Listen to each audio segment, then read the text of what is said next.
bus was full that morning. People were standing shoulder to shoulder, holding on to the metal bars as it bumped along the wet city road. The rain outside had turned everything gray, and the air inside the bus smelled of coffee and damp coats. Everyone looked tired, lost in their own world. Some scrolled through their phones, others stared blankly out the window, waiting for the long ride to end. Ethan sat near the middle, a young man in his late 20s holding a small lunchbox on his lap. He worked in a small office downtown doing the same routine every day. Wake up early, catch the 7:30 bus, sit quietly, and reach his desk before 9. He wasn't rich, famous, or special in any way, but he believed in small kindnesses, holding a door open, saying thank you, helping an old lady cross the road. The world around him often felt cold, but Ethan refused to be that way. That morning something felt different. Maybe it was the heavy rain, or maybe it was the uneasy silence in the bus. Ethan noticed people seemed even more distant than usual. No one talked, no one smiled. It was like everyone had forgotten what warmth felt like. He sighed, put in his earphones, and stared out the foggy window. The city lights flickered as raindrops chased each other down the glass. The bus stopped suddenly at the next station. The doors opened, letting in a rush of cold air. A few people stepped out and a few others climbed in. Among them was a woman who looked pale and tired. Her one hand was holding a bag and the other was pressed gently against her belly. She looked around for an empty seat, but every spot was taken. Ethan noticed her immediately. She wasn't very old, maybe in her early 30s, but there was something fragile about her. Her clothes were simple, a bit worn, and her hair clung to her face from the rain. No one moved.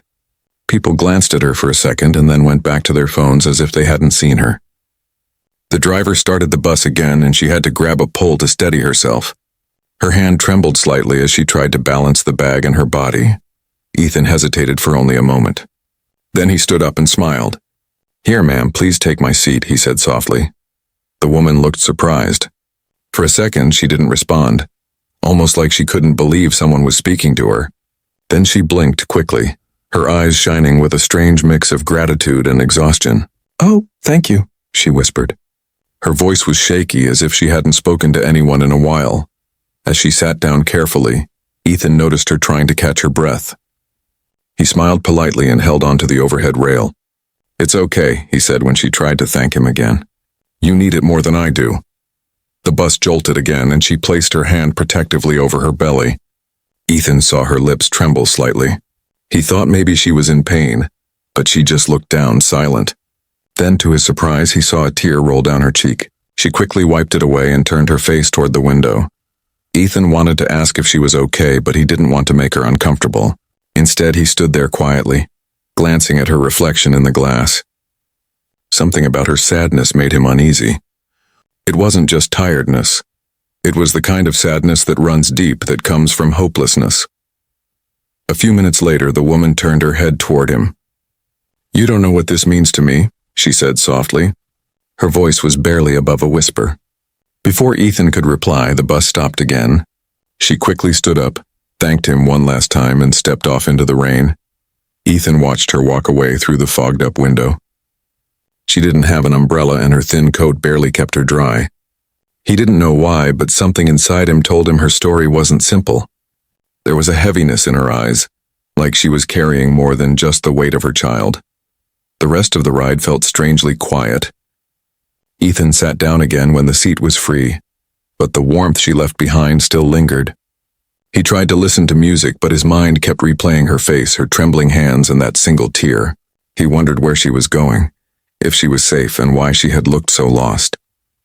By the time he reached his office, the rain had stopped, but the memory of that moment stayed with him. He told himself it was just a small act of kindness, something anyone would do. But deep down, he knew it wasn't ordinary. There had been something different in that woman's eyes, something that silently called for help. That night, as Ethan lay in bed, he thought about her again. Her voice echoed in his mind. "You don't know what this means to me." He didn't know why those words bothered him so much, but they did. It was as if life had whispered something important through her, something he couldn't yet understand. He didn't know it then, but that small moment, that single act of giving up his seat, was about to change everything.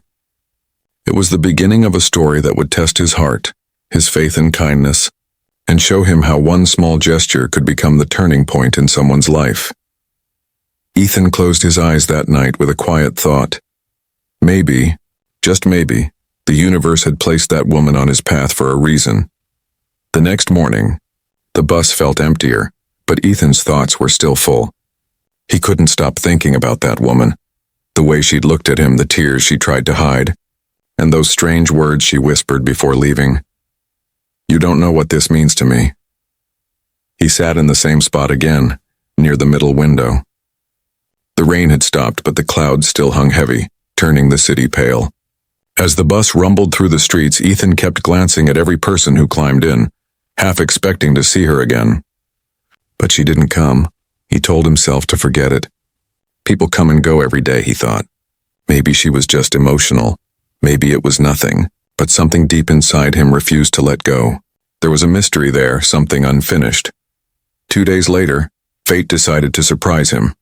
The bus was almost full again when the doors opened, and there she was, the same woman. She looked tired, her eyes slightly red, but this time she smiled when she saw him. Ethan felt a strange warmth rise inside him, like seeing a familiar face after a long time. "Morning," she said softly, as if she wasn't sure if he'd remember her. "Morning," Ethan replied, smiling. "Please take this seat again," she hesitated. No, I can stand today." But the bus jerked suddenly and she grabbed the rail to steady herself. Without another word, Ethan stood and guided her toward the seat. She sat down slowly, holding her belly protectively. For a moment, they both stayed silent. Then, out of nowhere, she laughed softly. Not a happy laugh, but one mixed with disbelief. "You're the only one who noticed me that day," she said, looking at the floor. No one else even looked up. "I almost didn't expect anyone to." Ethan nodded, unsure what to say. "People get lost in their own worlds," he replied quietly. "Sometimes they forget that others exist." Her eyes glistened again. "That's true," she whispered. "But your kindness, it stopped me from doing something I would have regretted forever." Ethan frowned slightly. "What do you mean?" Before she could answer, the bus stopped again, and a group of loud teenagers climbed in, breaking the silence. She looked out the window, avoiding his gaze. Her fingers gripped the edge of her bag tightly, and Ethan could see her struggling to hold something back. Maybe pain, maybe tears. He wanted to ask again, but something told him not to push. Instead, he said gently, "If you ever need help, or someone to talk to, I take this bus every morning." The woman looked at him then, really looked, her eyes deep, full of something heavy and untold. "Thank you," she said. "You're kind, Mr. Ethan," he replied. "Ethan," she repeated softly, like she was memorizing the name. "I'm Lila." They both smiled faintly. It was a quiet moment, but meaningful, like two souls meeting at a crossroads neither had planned. When the bus reached her stop, she stood up slowly. Before leaving, she turned to him and said, "You don't know what your kindness did, but maybe one day you will." And just like that, she was gone again, vanishing into the crowd, leaving Ethan standing there, heart full of questions. That night, he thought about her again while lying in bed. Her words replayed in his head, haunting him in the silence of his small apartment. "You stopped me from doing something I would have regretted forever." What could she have meant by that? Was she talking about her pregnancy? Was she in trouble? Was she hiding something? Ethan didn't know, but the uneasiness in his chest grew stronger. He wanted to help, but he didn't even know where to begin. The next morning, he took the same bus again, hoping to see her. She didn't come. The next day, still no sign. A week passed and life went on as usual. But deep inside, Ethan felt that her absence meant something. He didn't know her story, but he could sense it. She was fighting something big, something painful. Then one rainy evening, everything changed again. Ethan was the last person to get off the bus that night. As he was stepping down, he noticed something lying on the seat near the window. A small brown wallet, soaked slightly from the rain that had blown in. He picked it up, ready to hand it to the driver. But when he opened it to check for ID, his heart froze. Inside was a folded sonogram photo. A baby, still in the womb. Beneath it was a small piece of paper with trembling handwriting. It read, "If you're reading this, please help me." Ethan stood there in the rain, staring at the note. The bus driver called out, "Hey, are you getting off or what?" But Ethan barely heard him.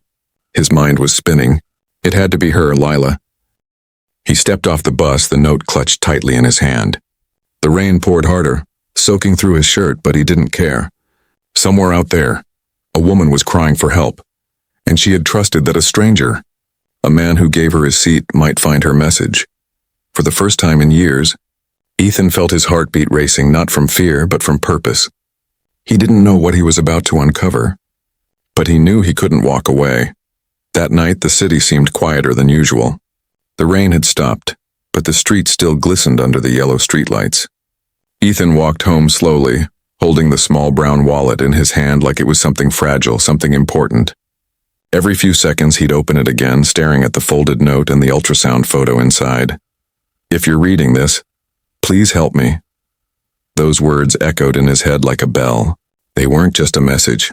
They were a cry, desperate, silent, but full of fear. He placed the wallet on his small kitchen table and sat down. The clock ticked softly in the background. He opened it once more, hoping for some clue, an address, a name, anything. Inside were a few small bills, an expired ID card with the name Lila Morgan, and that photo of a tiny unborn child. On the back of the ultrasound picture were faint letters written in pencil. 7 months. 7 months pregnant, alone, and scared. Ethan leaned back, running a hand through his hair. "What are you trying to tell me, Lila?" he whispered. He couldn't sleep that night. He tossed and turned, the note flashing in his mind again and again. He didn't know her well. He'd only met her twice, but somehow it felt like her pain had become his own. By morning, he'd made a decision. He couldn't just ignore it. He had to find her. The next day, Ethan took the wallet with him and retraced the bus route. He asked the driver first, showing him the wallet. "Yeah, I remember that lady," the driver said, scratching his beard. She looked real tired. "Gets off near Elm Street sometimes. Haven't seen her in a few days, though." "Elm Street?" Ethan repeated, his mind racing. "Yeah, there's an old clinic near there. Maybe she goes there for checkups. That's all I know. It wasn't much, but it was a start."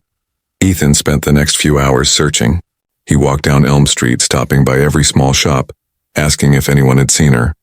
Most shook their heads. Some looked at him suspiciously, as if wondering why a stranger was asking about a pregnant woman. By noon, he reached the clinic.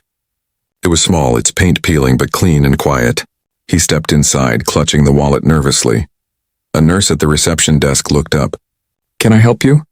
"Yes, ma'am," Ethan said politely. "I'm looking for someone. Her name's Lila Morgan. She might have been here recently." The nurse frowned slightly, typing the name into her computer. After a moment, she shook her head. "Sorry, sir. No one by that name has been registered here lately." Ethan's heart sank. "Thank you anyway," he said softly. As he turned to leave, the nurse called out, "Wait, there was a woman who came a few weeks ago, pregnant, no appointment. She didn't give her full name, though. She looked scared." "Scared?" The nurse nodded. "Like someone was chasing her." Ethan's chest tightened. He walked out, looking down the street. The thought of Lila being alone, afraid, with nowhere to go, it ate at him. He stopped by a small bakery next door, showing the wallet to the old woman behind the counter. "Have you seen her?" Dark hair, quiet, pregnant. The woman squinted, thinking. "Yes, maybe once or twice. She used to sit by the bench across the street, feeding birds. Haven't seen her lately, though." Ethan looked across the street. The bench was empty now, just a few crumbs scattered near it. But he could almost picture her sitting there, lost in thought, holding her belly and staring into the distance. He sat down on that same bench for a while, the wallet still in his hand. The city moved around him, cars passing, people talking, life continuing as usual. But he sat still, trying to understand what to do next. Then he opened the note again. This time he noticed something he hadn't before. In tiny writing near the corner were 2 words barely visible. St. Mary's. His heart skipped a beat. That was the name of another hospital, one much larger, across town. Without wasting another second, Ethan stood up and ran toward the bus stop. He didn't know if she'd be there or if it would even help, but he knew he couldn't stop now. By the time he reached St. Mary's, it was evening. The hallway smelled of disinfectant and soft music played somewhere in the background. He walked to the reception and asked the nurse, "Excuse me, is there a patient named Lila Morgan here?" The nurse checked, then looked up. "She was admitted here 3 nights ago.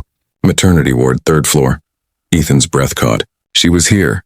He took the elevator, heart pounding. As the doors opened, he walked down the long white corridor and finally stopped outside a room with a small name card that said, L. Morgan. He peeked inside. Lila sat by the window, looking out at the rain, her hand gently resting on her belly. She looked thinner, weaker, but alive. Ethan knocked softly. She turned, her eyes wide for a second, then softened when she saw him. "Ethan?" she whispered. He stepped inside slowly. "You left this on the bus," he said, holding up the wallet. Her eyes filled with tears. "You found it." "I did," he said. "And your note, too." Lila covered her face with her hands, crying quietly. "I didn't think anyone would find it. I didn't think anyone would care." Ethan placed the wallet on the table beside her bed. "You were wrong," he said gently. She looked at him, her lips trembling. "You saved me twice," she whispered. Ethan frowned slightly. "Twice?" Lila took a deep breath, her voice shaking. "You gave me your seat that day, and you stopped me from doing something terrible. You don't know it yet, but you changed everything." Ethan didn't understand, not yet. But in that moment, he knew one thing for sure. This was no coincidence. Something had brought them together, and whatever it wasn't over yet. Ethan couldn't stop thinking about her words. "You saved me twice." He sat in the hospital corridor long after visiting hours were over, staring at the floor, trying to make sense of everything. What did she mean by that? How could giving up a seat and returning a wallet save someone's life? That night, as he walked home under the dim streetlights, her voice kept echoing in his mind. There was something deep behind her words, something she hadn't said yet. And Ethan felt for the first time that maybe fate had chosen him for a reason. He decided to find out the truth. The next morning, Ethan woke early. He couldn't sit still. He went back to St. Mary's Hospital, but when he asked the nurse at the front desk about Lila, she told him something that made his stomach twist. "She was discharged this morning," the nurse said casually, flipping through her papers. "What? Already?" Ethan asked, shocked. "She wasn't well enough to leave yesterday," the nurse shrugged. "She said she had somewhere to go. Signed herself out." Ethan's chest felt heavy. He ran out of the hospital and scanned the streets, but there was no sign of her. The rain had returned, thin and cold, as if the city itself shared his worry. He walked aimlessly through the nearby blocks, checking corners, bus stops, cafes, anywhere she might have gone. But she was nowhere. By afternoon, his clothes were soaked and his shoes squelched with every step. Still, he refused to give up. He had no address, no phone number, just a name and a face that refused to leave his mind. Finally, as he sat in a small cafe to warm up, Ethan opened the wallet again, hoping he'd missed something. Inside one of the folds, he noticed a small paper tucked deep inside and a bus ticket. It was for a town called Brookvale, 2 hours away. He stared at it for a long moment. "Brookvale," he whispered. He didn't know anyone there, but maybe she did. He bought the same ticket the next morning. The bus ride to Brookvale was long and quiet. The road wound through fields and small neighborhoods until it reached the edge of town. Brookvale was small, almost forgotten. A few houses, an old park, and a small marketplace. Ethan stepped off the bus and started asking around. "Excuse me," he'd say, showing the photo he had printed of Lila's ID. "Have you seen this woman? She's pregnant." Most people shook their heads politely. Some said, maybe, but none could tell him where she was. Then, at a small grocery shop, an elderly man looked closely at the photo and nodded slowly. "Yes, I saw her a few times. Bought milk and bread. She looked lost." Ethan leaned forward. "Do you know where she went?" The old man thought for a second. "There's a place by the old church. A small shelter for women. Maybe she went there." Ethan thanked him and hurried down the muddy road toward the church. It stood tall and quiet, its white paint faded with time. Behind it was a small building with a wooden sign, Hope Haven Shelter. He pushed open the door, his heart beating fast. Inside, a kind-looking woman greeted him. "Can I help you?" she asked. "Yes," Ethan said, catching his breath. "I'm looking for someone. Her name is Lila Morgan. She might be staying here." The woman's smile faded. She studied him for a moment, then nodded. She's here. But she's not doing very well. Ethan froze. Is she okay? She's safe now, the woman said softly. But she's been through a lot. She doesn't talk much. Can I see her?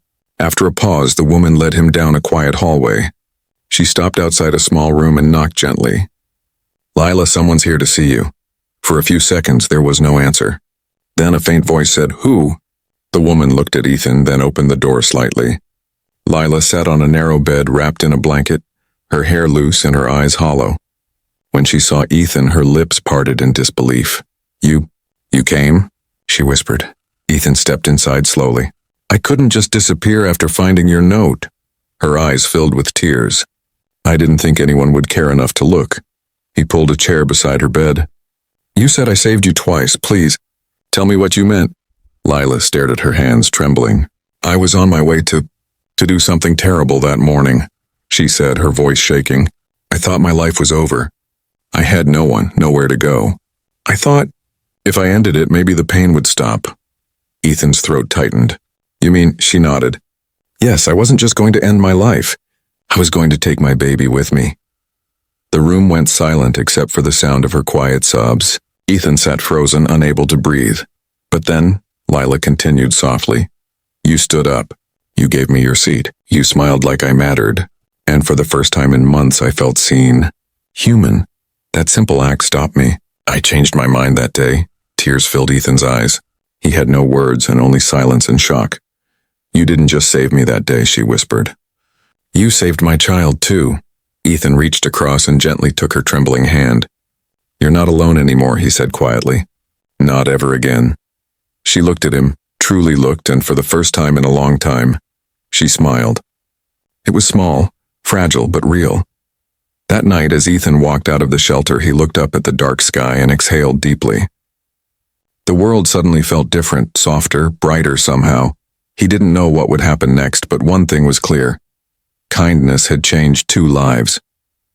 And maybe it was about to change his too. Days passed after that emotional meeting at the shelter, but Ethan couldn't forget the look in Lila's eyes. That mixture of pain, relief, and fragile hope. He visited her again a few times, always bringing something small. A warm meal, a blanket, a few magazines to read. She'd smile shyly, thank him, and talk a little more each time. The people at the shelter began to notice how Lila changed when Ethan came around. She laughed softly, her shoulders relaxed. And for the first time in months, she started to believe that maybe life wasn't over yet. But one morning, when Ethan arrived at the shelter with breakfast in hand, the front desk woman looked worried. Lila isn't here, she said. Ethan frowned. What do you mean? Did she go out? She left early, the woman replied. Said she had something important to do. She didn't tell us where she was going. Ethan's chest tightened. Did she seem okay? She looked pale, the woman said softly. And tired. She's due soon, isn't she? Yes, Ethan whispered. She's 7 months along. Without waiting, he rushed out of the shelter. The streets were busy, filled with people going about their day, but he scanned every corner like a detective. He asked around, checked the park bench where she used to sit, even went back to the old bus route.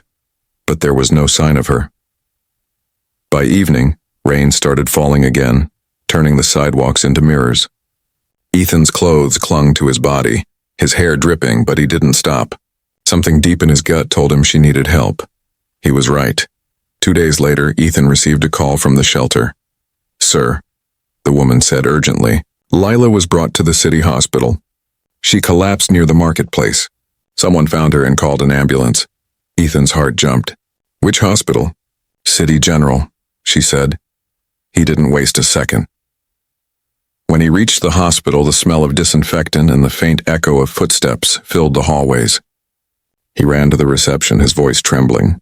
Lila Morgan, where is she? The nurse looked through the chart. Room 307, maternity ward. Ethan's hands were shaking as he pushed open the door. There she was, Lila, lying on the hospital bed, hooked up to IVs, her face pale and weak. Her eyes were half closed, but when she heard the door, she turned her head slowly. A faint smile crossed her lips.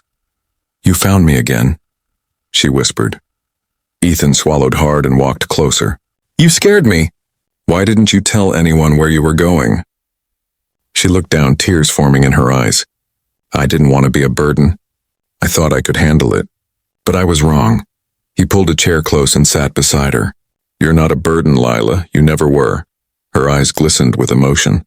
I didn't think anyone would care this much, she said softly. Every time life pushed me down, I thought I was invisible. But then you kept showing up. Ethan smiled faintly. Maybe it's life's way of giving you a second chance. She reached out weakly, touching his hand. Maybe it's giving us both one, she said. A nurse entered the room, checking Lila's pulse in the monitor beside her bed. She's stable now, the nurse said kindly to Ethan, but she needs rest and someone to stay by her side for a while. Ethan nodded without hesitation. I'll stay. The nurse smiled and left. Lila looked at him, eyes heavy with exhaustion. You don't have to. Yes, I do, he interrupted softly. You once said I saved you, but maybe you've saved me too. You reminded me what it means to care about someone again. Her eyes widened slightly, then softened. You really mean that? He nodded. Every word. For a while they just sat there in silence, the hum of the machines filling the air. Outside, the rain pattered softly against the window, calm, steady, like the rhythm of two hearts learning to trust again. Later that night, when Lila had fallen asleep, Ethan stood by the window, looking at the city lights. He couldn't explain why he felt so connected to her. Maybe it was fate. Maybe it was something more. But he knew one thing: he couldn't walk away now. Not when she needed someone to believe in her. He turned to see her sleeping peacefully, one hand resting on her belly. He whispered quietly, You're going to be okay, both of you. I promise. Morning came slowly. The doctor came in and gave a reassuring smile. She'll be fine, he said. She was exhausted, underfed, and dehydrated. But she's strong, and so is the baby. Ethan breathed out a sigh of relief. Thank you, doctor. When Lila woke up, she saw him still there. Eyes tired, shirt wrinkled, but smiling. You stayed all night? She asked softly. He nodded. Of course, her eyes filled again. You don't even know me, Ethan. Why are you doing this? He thought for a moment, then smiled gently. Because someone has to. Because kindness shouldn't stop halfway. For the first time, she laughed. A small, pure laugh that lit up her tired face. Then maybe kindness really can save people, she whispered. Ethan smiled back. It already has. That evening, as he left the hospital to grab her some food, he looked up at the cloudy sky and felt something stir inside him. Hope. For months he'd lived an ordinary, quiet life, never expecting anything special. But a single act, giving up his seat, had led him here, standing on the edge of something that felt extraordinary. He didn't know what tomorrow would bring. But one thing was certain. He wasn't just helping Lila survive anymore. He was helping her live, and in doing so, maybe he was learning how to live again too. It had been 3 days since Lila was admitted to the hospital. Her color was slowly returning, her voice was stronger, and her eyes no longer looked as lost as before. Ethan came every day, sometimes with flowers, sometimes with homemade soup, and sometimes just to sit silently beside her. He didn't need to say much. His presence spoke louder than words. But that evening, something felt different. The sky outside was turning orange and gold as the sun dipped behind the tall city buildings. Lila was sitting up in bed, staring quietly out the window. Her hands rested on her belly, her thumb gently tracing circles across the blanket. Ethan could tell there was something on her mind. You look like you're thinking about something serious, he said softly, placing the small bag of fruit on her bedside table. She smiled faintly but didn't turn. There's something I haven't told you yet, she whispered. Ethan pulled up a chair and sat beside her. You can tell me anything, Lila. For a few seconds she didn't speak. Her lips trembled slightly, and when she finally turned toward him, her eyes were filled with tears, not the kind that come from pain, but from years of holding everything inside. I wasn't always like this, she began quietly. I used to have a home, a family, a husband who promised me the world. Ethan stayed silent, letting her talk. We met when I was 25, she continued. His name was Ryan. He was kind at first, charming even. We got married fast, too fast.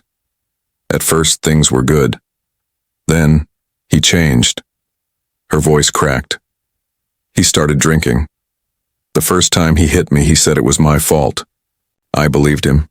Ethan's hands clenched unconsciously, his jaw tightening. Lila looked down, tears dripping onto her hospital gown. After that, it got worse. I stopped seeing my friends. My parents lived far away, and he didn't let me call them much. I was trapped. Then I found out I was pregnant. I thought maybe he'd change, that having a baby would soften him, but it only made him angrier. Ethan reached out gently, placing his hand over hers.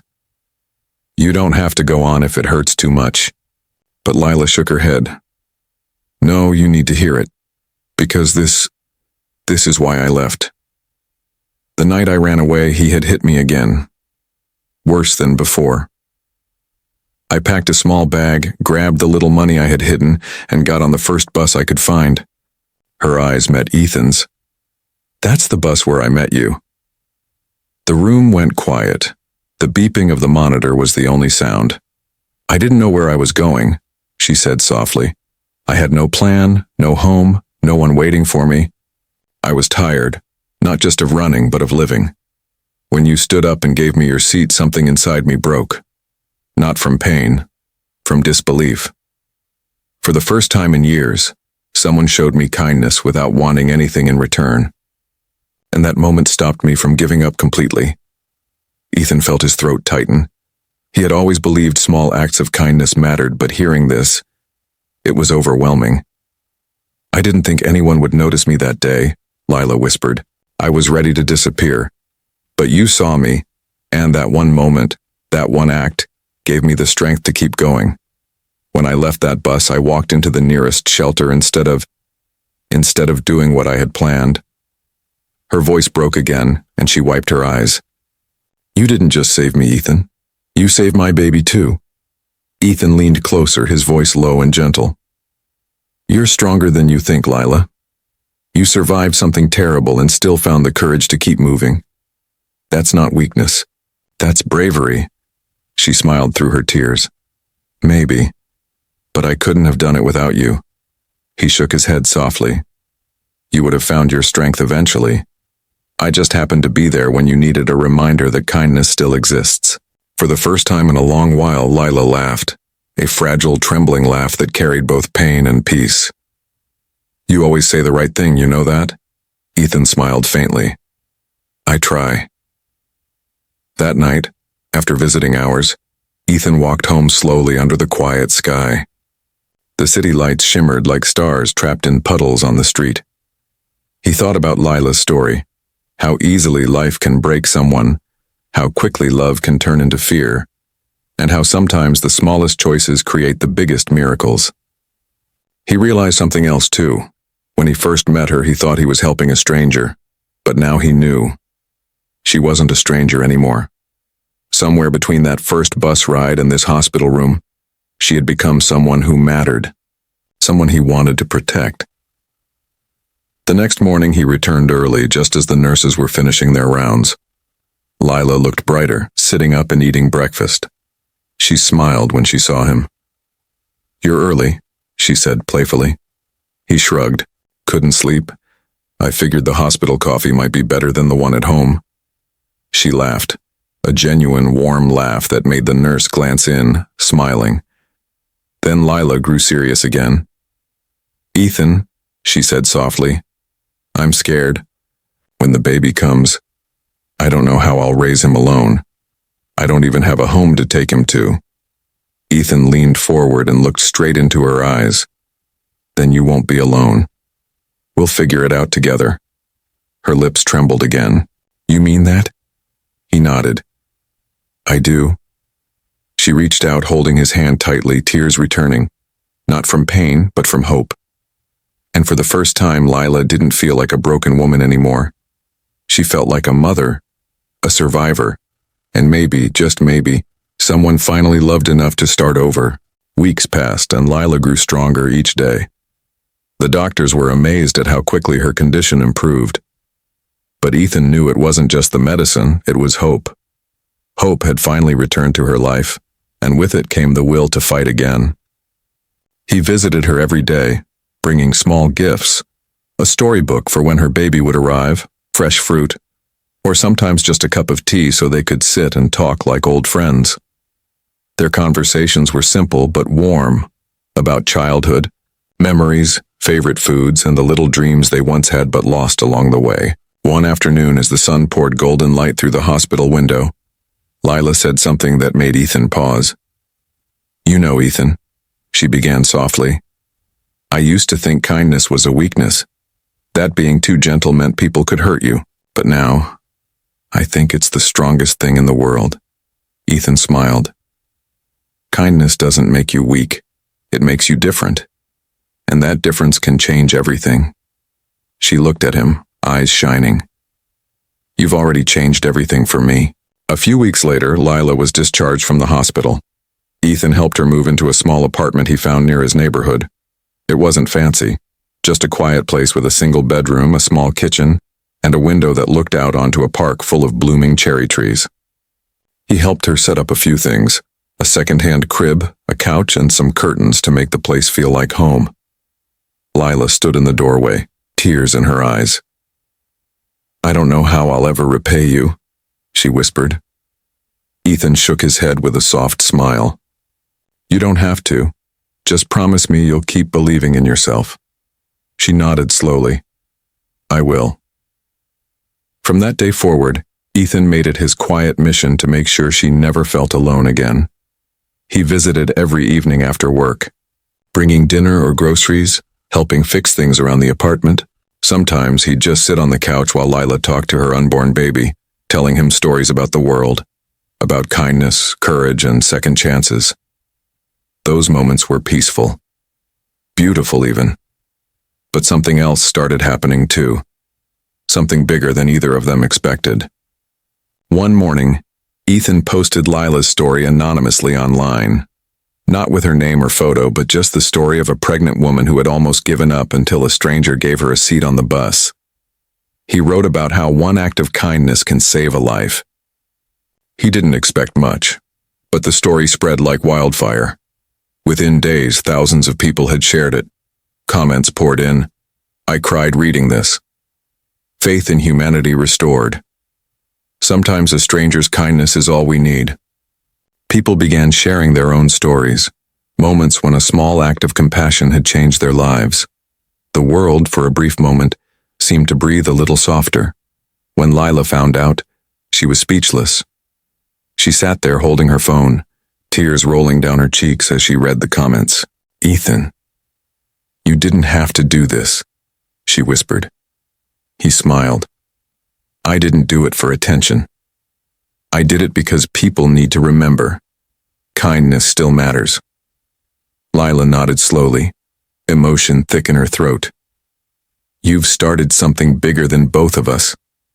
As the weeks turned into months, Lila's belly grew and so did the support around her. Strangers who read the story began sending small gifts, baby clothes, blankets, even letters with words of encouragement. One letter read, "Tell that brave woman she's not alone. She has an entire world cheering for her." It was then that Ethan decided to do something more. He created a small community project called The Ripple of Kindness. It was simple. People could donate baby supplies or volunteer to help struggling mothers in the city.